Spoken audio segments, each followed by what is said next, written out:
Police को sir patrolling की मद में से करोड़ों रुपए जो है फ़ंड जारी किए गए हैं सर। उसके अंदर सबसे ज़्यादा जो है CCPO लाहौर को सर 30 करोड़, CTO लाहौर को 6 करोड़ 80 लाख और सर CPO मुल्तान को 6 करोड़ जारी किए गए हैं सर। ये अच्छी चीज़ है सर। आपको पता है पेट्रोलिंग जो है वो कॉर्नर स्टोन है सर हमारी सोसाइटी का। उसके अंदर हमारी जो पुलिस जब तक सर ये भी देखें ना आपके, हमें पुलिस नज़र आती रहती है, ऐसा ना होना कोई एक दिन है जब हमें पुलिस ना नज़र आए तो सर घबराहट पैदा हो जाएगी लोगों को सर, एक परेशानी का आलम हो जाएगा कि जी पुलिस किधर गई है हमारी।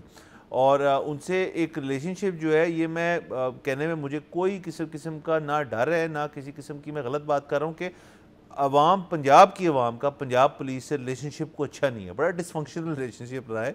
आपकी जवानी का ट्रॉमा उसके अंदर आ सकता है, आप किसी भी एज के हों तो पंजाब पुलिस से आपका पाला पड़ सकता है। और पंजाब पुलिस ने टू देयर क्रेडिट अपनी इमेज को बेहतर करने के लिए बड़ी कोशिशें और काविशें की हैं। अलबत्ता उनकी नाकामी जो है वो भी वाज़ेह है और उनकी लेकिन सर्विस जो है, और मैं हमेशा कहता हूँ हम पुलिस के एंगल से कभी सोचते नहीं है, रिप्रेजेंटेटिव बात करनी चाहिए।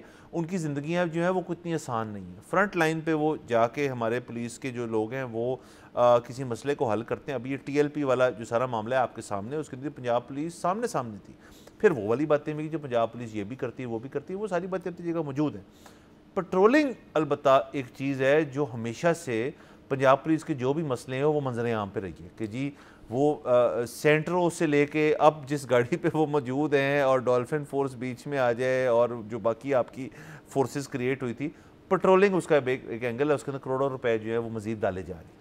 जी बिल्कुल, ये पुलिस जो है वो जैसे कि आपने बताया, मतलब उनकी जो ड्यूटियां हैं वो डॉक्टर्स से भी लंबी हैं, तो ये भी एक मसला है। सो उनके साथ बहुत सारे प्रॉब्लम्स हैं। जहाँ तक पेट्रोलिंग का ताल्लुक है ना, इसमें जब भी सालाना एक दफ़ा ये बहस छिड़ती है और पुलिस आगे से कहती है कि जी हमारी गाड़ियाँ बड़ी पुरानी हैं और इस वजह से वो तेल बहुत ज़्यादा खाती हैं, हमारी अगर आप गाड़ियाँ नहीं कर दें तो आपका ये बजट कम हो जाएगा, और ये जो हमें बजट सरकार देती है ये तो बहुत जल्दी ख़त्म हो जाता है, हम तो पूरा साल इसमें गुजार ही नहीं सकते, उसके बाद तो हम पता नहीं कैसे पैसे अरेंज करके अपनी पेट्रोलिंग जारी रखते हैं। मतलब ये भी वैसे खैर एक थोड़ी सी सस्पिशस सी बात है कि जब पैसे ख़त्म तो ख़त्म, आपने कैसे पैसे अरेंज कर लिए पेट्रोलिंग जारी खुद से ही क्राउड फंड करके तो ये एक मसला है। लेकिन बहरहाल मुझे नहीं पता कि कितना अरसे तक पेट्रोलिंग जो है वो एक फ़ायदेमंद चीज़ रहेगी। दुनिया इतनी तेज़ी से बदल रही है कि इस वक्त आप ये देखें कि वो जो एक नाका लगता होता था वो तो बिल्कुल यूज़लेस हो चुका है। मतलब मुझे ये भी नहीं पता कि कब वो यूज़फुल था, अब तो इसलिए यूज़लेस हो चुका है कि अगर आपने, I don't know if this is legal और नॉट, बट नाउ इट्स मतलब व्हाट इज़ हैपनिंग कि आप ना गूगल मैप्स ऑन करके जा रहे हैं तो आपको वो लड़की जो है वो बता देती है कि 300 मीटर आगे नाका है, आपने उस तक जाना है या उससे पहले यू टर्न लेके कोई दूसरा रास्ता अपनाना है। सो नाके तो अब यूज़लेस हो चुके हैं।